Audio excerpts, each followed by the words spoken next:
nagpa-interview siya and then tinanong siya ni Katon Ying, are you open for reconciliation with the Duterte? Sabi niya, yes, okay ako. Ayoko na meron akong kalaban.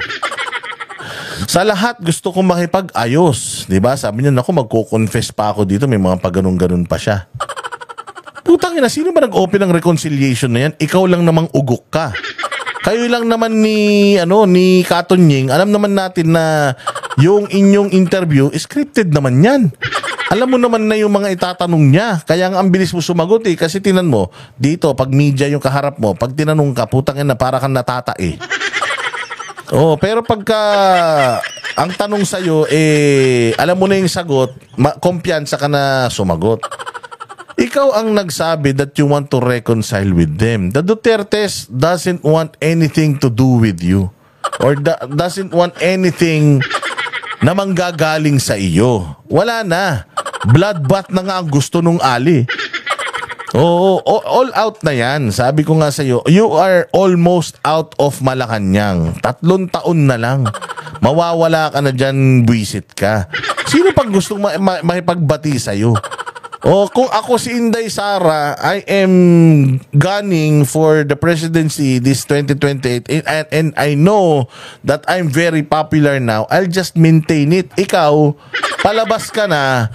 Putang ina, kailangan mo na talagang makipagbate dahil alam mo lahat ng kahayupang ginawa mo dyan, babalikan ka ng kamay ng batas.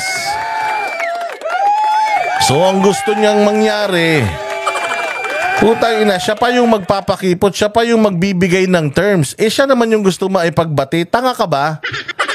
Nung sinabi mo yan, ipinamuka lang sa'yo ng mga Pilipino, pati ng mga nagmamahal sa Duterte at mga Duterte, ipinaramdam lang nila sa'yo na tanga ka ba? Matapos mong taraydorin, gusto mo bati-bati na lang? Bobo ka ba? Matapos mong ipatapon yung tatay nila, bati-bati na lang? Matapos kang manalong presidente dahil sa kanila at ipalibing ang tatay mo, tinrider mo sila tapos sasabihin mo na ayaw mo ng gulo. Gago ka ba? Yun lang ang sagot nila doon. Wala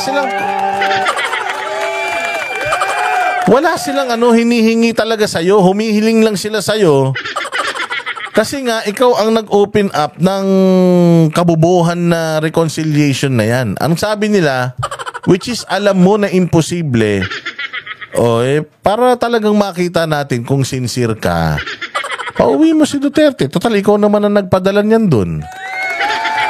Anong sagot nitong gunggong na to? Anong sagot niya? Ang sagot niya, hindi, ayoko nang may kondisyon. Hindi ba? Sabi nga, sige, magpa-drug test ka muna para bati-bati tayo. Pucha, tinan mo, nagalit. Ayaw daw niya na may kondisyon. Kapag naipagbati ka, gago. Ikaw lang naman ang nakikipagbati, hindi naman sila.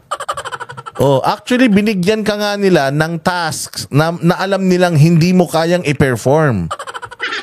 Meaning, they do not want anything to do with you anymore. Ayaw na nilang makausap ka, makita ka, isipin ka. You are an outgoing president whose survey, whose trust rating is going down and down and down. Parang kanta ng sex bomb, pababa ng pababa. Papunta ka na dun sa impyerno. Bakit pa kami makikipagbati sa'yo? Sukan-sukan na tao sa'yo. Hindi nga nanalo yung mga kapartido mo mantakin mo. Lumipat sila sa partido mo para lumakas sila, putang inang yan. Naging kiss of death pa yun. Nangamatay yung iyong mga kapartido. Si Pacquiao, si Mong Revilla, kalakas si MD Si Pacquiao, si Tolentino, si Abibinay. Hindi ba? Dahil sa'yo. So dapat ka doon ka makipagbati dahil sinira mo ang mga karera nila. Diyos ko po. Pakinggan natin itong sasabihin niya tungkol dyan. Ivan Irina, Channel 7. Mr. President, Hi. again, this is in reference to your interview in the podcast where you said that you're open to reconciling with the Dutertes. And after you said that, certain conditions were floated. For example, Senator Bongo said... No. That's not how reconciliation works. No. That's not how reconciliation works. Gago ka pala Putangin na mo, ikaw nakikipag-reconcile eh. Ano yung gusto mo, bati-bati na lang, okay na yun? Putangin na diktador ka? Tanga ka pa. Di sana, hindi ka nakikipagbati. Di sana, sinabi mo yung Katunying, are you open with reconciliations with the Dutertes? No. Why would I reconcile with them? Di sana yun na sinabi mo. O putay na ikaw tong parang aso eh na yes, gusto ko maipagbati, ayaw ko nang may kaaway. Tapos putang ngayon ganyan ka sasagot. No. Wala dapat terms and conditions. Yung pa ikapag-reconcile. Gago! First off, you started it. Ikaw nagsimula niyan eh. Ikaw ang ikaw ang nag-conceptualize ng bati-bati na yan. Kung di ka naman tanga kayo ni Katunying. Tapos ngayon, nag-set sila ng conditions. Napahiya ka, hindi mo kayang gawin. Drug test, hinihingi sa'yo, di mo kayang gawin. Pauwiin sa Duterte, hinihiling sa'yo, di mo kayang gawin. Sabihin mo na lang na I cannot do kung ano yung nila, yung mga conditions nila. Because it's out of my control. Yung hinihiling nila na pabalikin si Pangulong Duterte is out of my control. It's in the ICC's hands already. I cannot do anything about it. So basta ako, I'm trying to reconcile with them. I'm trying to yung mend yung gap. If they're gonna give conditions and hindi ko naman kayang gawin yung mga condition na yan, sorry na lang sa akin. Ayaw nila ng reconciliation. Ganun sana, hindi. No, wait. Hindi pa pwede yung ganyan. Gago ka ba? Hindi pa pwede yung ganyan. Ikaw yung naunang nakikipagbati tapos ngayon mas galit ka pa? Baliw. Okay. You don't put conditions to reconcile. If you're sincere, you want to reconcile, let's sit in front of you. Ano ba talaga problema? Paano nangyari ito? Tangina mo, ewan ko sa'yo. Gago, ikaw lahat gumawa niyan eh. Ikaw lahat yung gumawa, ikaw yung may kasalanan. Pwede ba naman yun na nambabae ka? Nambabae ka, no? Chinukchak mo ng chinukchak yung kabit mo. Nahuli ka ng asawa mo. Tapos sasabihin mo sa asawa mo, bati na tayo.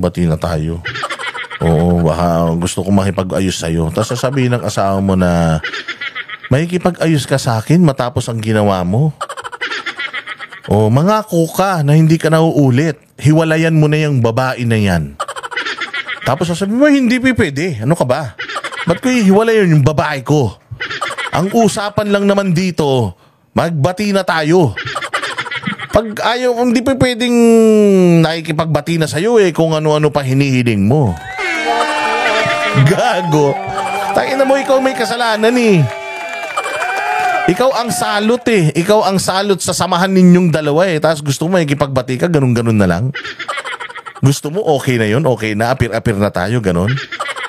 Tangina natural. May kasalanan ka, sinusuyo mo, nakikipag-ayos ka, dapat, unang-una sa lahat, matuto ka munang aminin kung ano yung pagkakamali mo.